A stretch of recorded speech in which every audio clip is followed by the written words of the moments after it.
I feel kind of lost without these mods. You see, I really like Minecraft's creative mode, and over the past few years, I've found some mods and people have shown me some that now I almost won't play without. It's not that I can't play without them, I definitely can, and I wouldn't recommend becoming dependent on mods to play Minecraft. That being said, I do consider these mods kind of essential, or at least really helpful for anyone that plays a lot of creative Minecraft, whether that be single player or multiplayer. Like, for example, a lot of us now use the Sodium mod to improve our game's performance, but doing so removes the vanilla shadow on path blocks. So I use the Sodium Shadowy Path Blocks mod to restore it back to the vanilla lighting. I know it seems like just a tiny little thing, but to me, this just looks so much better. Another thing Sodium kind of nerfs is fog. I am a huge fog enjoyer, and when I'm working on larger builds, being able to step back and see my build fade off into a foggy silhouette is just one of the best things. So I've been using the simple fog control mod to bring that back. You can even configure how close to the player the fog starts and how long it takes to fall off.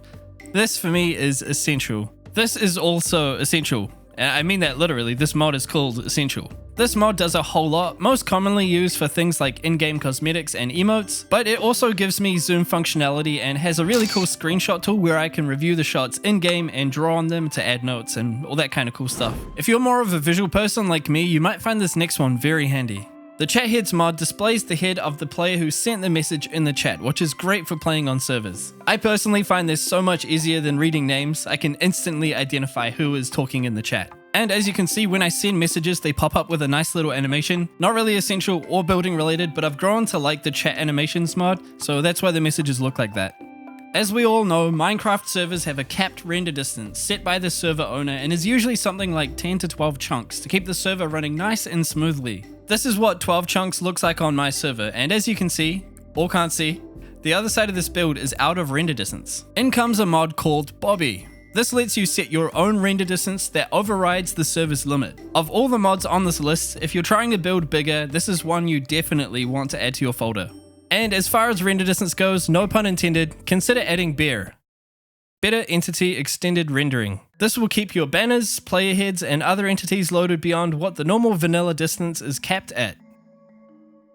As Minecraft building styles continue to evolve and expand with every update, we're seeing a lot of people at the moment really pushing the blocks to their limit, using things like the debug stick. This technique allows you to force block models into normally impossible states, but this approach can also break the block models, leaving some missing textures. So that's where Krista's better walls and better doors come in. These resource packs fill the gaps and leave your debugged blocks looking nice and clean. A lot of you will be familiar with connected textures. Optifine was probably the way that most of us first encountered connected glass, but if you're on Sodium, you want to use a mod called Continuity.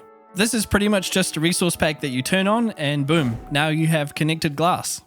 If you can run them, it's nice to be able to turn on some shaders and admire your work with some cool lighting, so I find that I always have Iris installed. By default, the shader enable and disable toggle is bound to the K button on your keyboard, so you can quickly toggle them on and off.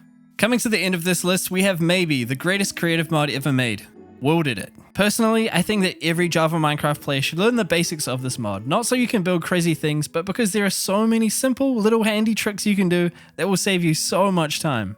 Like simply removing a mountain and then putting it back, draining an ocean, or moving your build over by one block because you built it in the wrong place. An alternative to this that I would recommend installing regardless is Axiom. It is an insanely powerful building tool and comes with so much incredible functionality, like being able to place blocks in the air, a fast place mode, infinite reach, freezing block updates, bulldozer mode, and so much more. Not to mention that you can change your flight speed with a single click and the list goes on. Lastly, when you're finished for the day and you want to leave your world, the Fast Quit mod will make it so you can get out of there and wrap it up as fast as possible, just like this video. See ya! Oh, actually, one more thing. Comment down below if there are any mods that you find that you use all the time for creative building. Okay, now it's the end.